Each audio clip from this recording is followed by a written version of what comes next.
A man who spends $30 million in a single day? A man who owns more than 7,000 luxury cars, including a 24-karat gold-plated Rolls Royce. A man who pays $21,000 for a single haircut. Sounds unreal, right? Like something out of a Hollywood movie.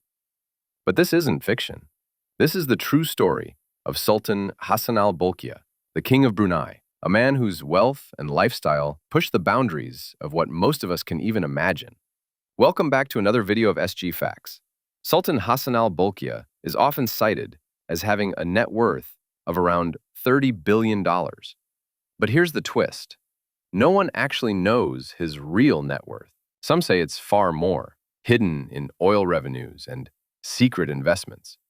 That's because Brunei, his tiny but oil-rich nation, runs almost 90% of its economy on gas and oil.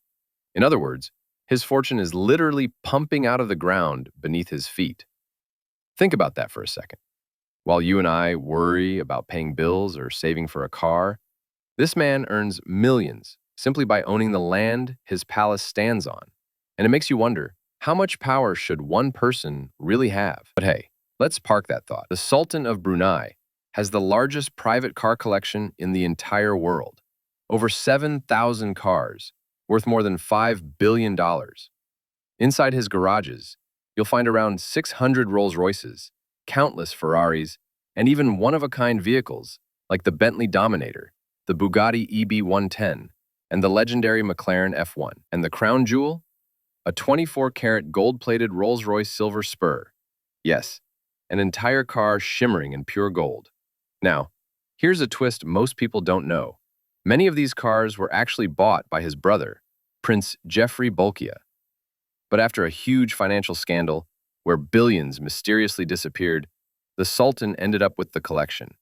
But trust me, cars are just the beginning.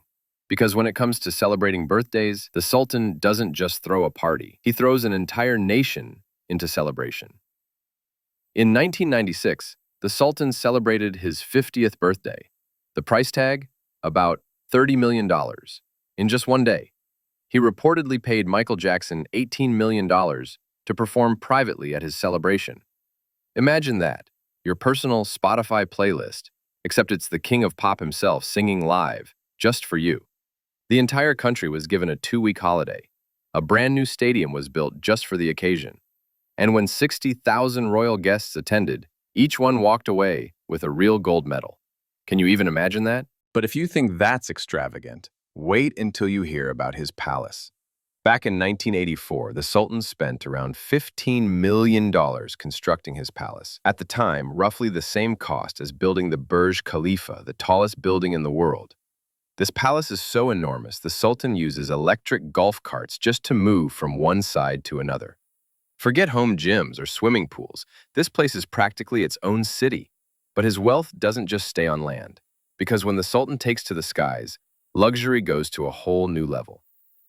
The Sultan owns a private fleet of around 17 aircraft, but his most famous?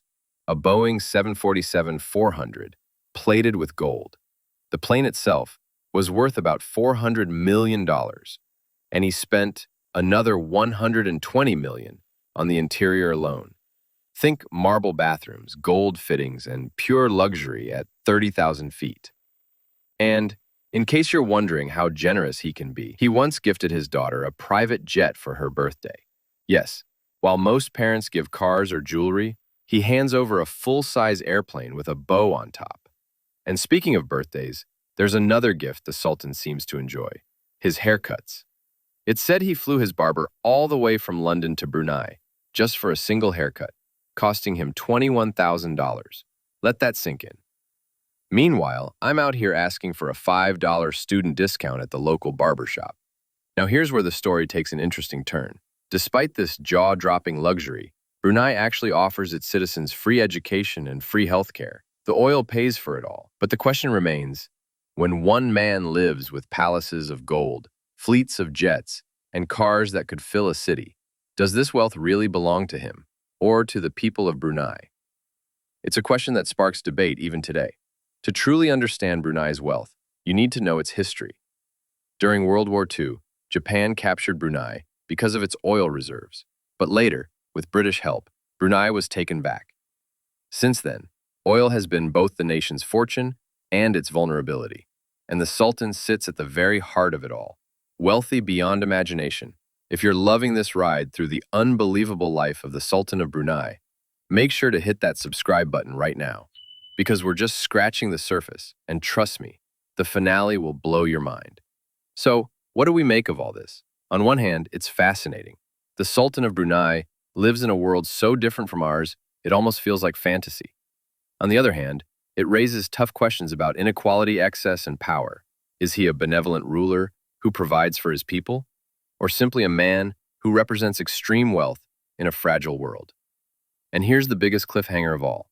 With oil reserves slowly running out, how long can this level of extravagance really last? So let me leave you with this question. If you had $30 billion, what would you do? Would you buy palaces, gold jets, and fleets of cars?